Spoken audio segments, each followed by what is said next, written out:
दोस्तों, क्या आपने कभी सोचा है कि आप इतनों बरसों से पूजा पाठ, मंत्र जाप और आरती करने के बावजूद आपकी जिंदगी में शांति क्यों नहीं आई? क्यों घर में बार बार परेशानियां आती हैं? क्यों आपके मन की बात भगवान तक नहीं पहुंच पाती? शायद आप भी उन लाखों लोगों में से एक हैं जो हर रोज भगवान को याद करते हैं पर जवाब नहीं मिलता। क्या वजह है इस चुप्पी की? कभी कभी हम भगवान की पूजा करते ही अपने दुर्भाग्य की नींव रख देते हैं। पूजा के दौरान की गई कुछ छोटी सी गलतियां हमारी किस्मत के दरवाजे बंद कर सकती हैं। और सबसे खतरनाक बात यह है कि हमें इसका जरा भी एहसास नहीं होता। आज हम बात करेंगे उन 5 ऐसी गलतियों की जो आप भी कर सकते हैं और जिनसे आपकी साधना निष्फल हो सकती है। अगर आप वाकई अपने जीवन में सकारात्मक बदलाव चाहते हैं तो इस वीडियो को अंत तक जरूर देखिएगा। दोस्तों, मेरा नाम है श्याम सुंदर शर्मा और स्वागत है आपके अपने चैनल श्री रामेष्ट गाथा में। वीडियो को पहली बार देख रहे हैं तो चैनल को सब्सक्राइब करें और यदि हनुमान जी की भक्ति से जुड़ा कोई अनुभव या प्रश्न हो तो हमें ईमेल करें तथा कमेंट में जय श्री राम जरूर लिखें।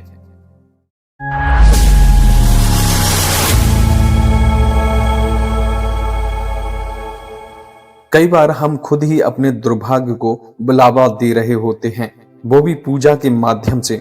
अगर पूजा सही भाव, सही विधि और सही नियम के साथ न की जाए तो यही साधना एक ऐसी गलती बन सकती है जो जीवन में अशुभता और परेशानियां लाने लगती है। और अफसोस की बात यह है कि ये गलतियां इतनी साधारण होती हैं कि हमें इसका एहसास भी नहीं होता। तो आइए जानते हैं पूजा पाठ के दौरान होने वाली उन गलतियों के बारे में विस्तार से। भगवान के सामने तन और मन दोनों से शुद्ध होना जरूरी है। कई बार हम भागते भागते जल्दीबाजी में बिना स्नान किए ना या मन में क्रोध, चिंता या लालच लिए पूजा शुरू कर देते हैं। ऐसी पूजा भगवान तक पहुंचती ही नहीं। ध्यान रखिए, भगवान भाव के भूखे हैं, पर अगर भाव के साथ अशुद्धि होगी तो वह अस्वीकार हो सकता है। जैसे मंदिर में जूते पहनकर जाना गलत है, वैसे ही अशुद्ध चित्त लेकर पूजा करना भी एक अपमान है। आजकल पूजा भी एक रूटीन बन गई है, जैसे किसी चेक लिस्ट में टिक करना। जल चढ़ा दिया, धूप दिखा दिया, आरती बजा दी और फिर तुरंत मोबाइल या टीवी। ऐसे में पूजा नहीं होती, केवल अभिनय होता है। कि आप कभी किसी मेहमान से मिलते हुए व्यवहार करेंगे, फिर वह साक्षात ईश्वर के सामने हो तो उनका अपमान क्यों? पूजा करने के दौरान तन मन धन से भगवान के साथ जुड़ना चाहिए।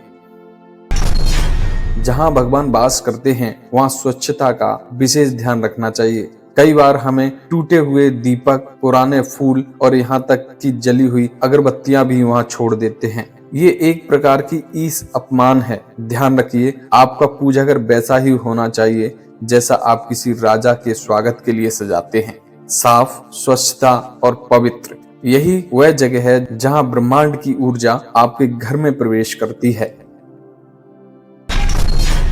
पूजा का मतलब सिर्फ घंटी बजाना या मंत्र पढ़ना नहीं होता। असली उद्देश्य है मन की शुद्धि और जीवन में सद्गुणों का विकास। लेकिन कई लोग पूजा करने के बाद ही झगड़ते हैं, अपशब्द बोलते हैं या बुरे विचारों में लिप्त हो जाते हैं। ये वैसा ही है जैसे गंगा जल पीकर विष उगलना। अगर पूजा के बाद भी आपका व्यवहार नहीं बदला तो समझिए पूजा अधूरी रह गई।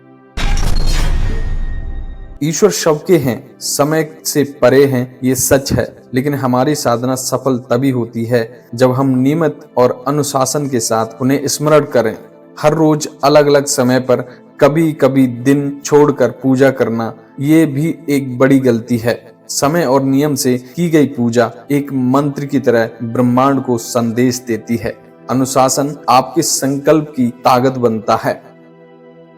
ध्यान रखिए, पूजा केवल एक रस्म नहीं है, एक साधना है। यह वो सेतु है जो हमें भगवान से जोड़ता है। लेकिन अगर ये सेतु कमजोर हो तो उसका क्या लाभ? आज से ही इन 5 गलतियों को जीवन से निकालिए और देखिए कैसी आपकी किस्मत करवट लेती है। भगवान को पाने के लिए बड़ी बात नहीं करनी पड़ती, बस सही भाव, सही नियम और सच्ची श्रद्धा रखनी होती है। आपका दुर्भाग्य भाग्य में बदल सकता है। बस पूजा को पूजा की तरह कीजिए।